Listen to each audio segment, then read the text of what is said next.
Sebanyak 3.481 P3K yang ikut seleksi formasi 2024 tahap pertama dan dinyatakan lolos menerima SK pada Rabu pagi. Penyerahan SK diserahkan secara simbolis oleh Gubernur Provinsi Kepri Ansar Ahmad bertempat di halaman kantor Gubernur Kepri Pulau Dompak Senin pagi.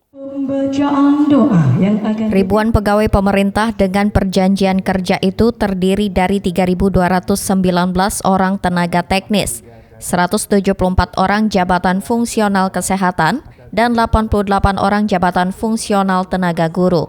Kemudian 6 orang mengundurkan diri, 1 orang meninggal dunia, serta yang memasuki masa pensiun pada tahun depan berjumlah 20 orang, dengan usia rata-rata 57 hingga 58 tahun.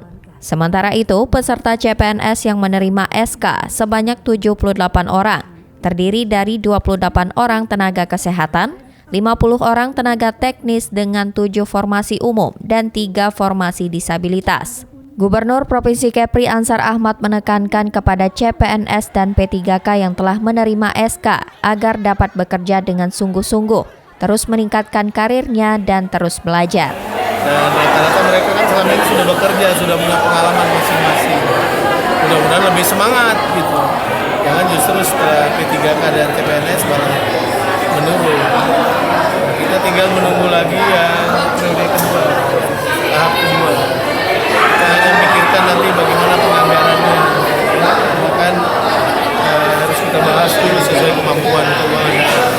Kepala Badan Kepegawaian Daerah Provinsi Kepri, Yeni Trisia Isabella mengatakan, meski masa kontrak 5 tahun mulai 2025 hingga 2030, namun perpanjangan kontrak dilakukan setiap tahunnya berdasarkan dari hasil evaluasi kinerja mereka. Kontraknya 5 tahun, 2025 sampai 2030, tetapi itu tetap diperpanjang setiap tahun berdasarkan hasil evaluasi kinerja masing-masing.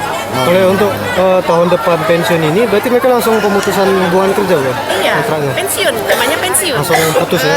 Pensiun.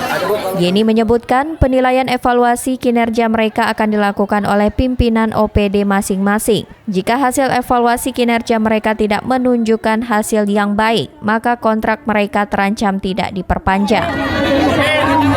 Zuprianto, GoTV News melaporkan.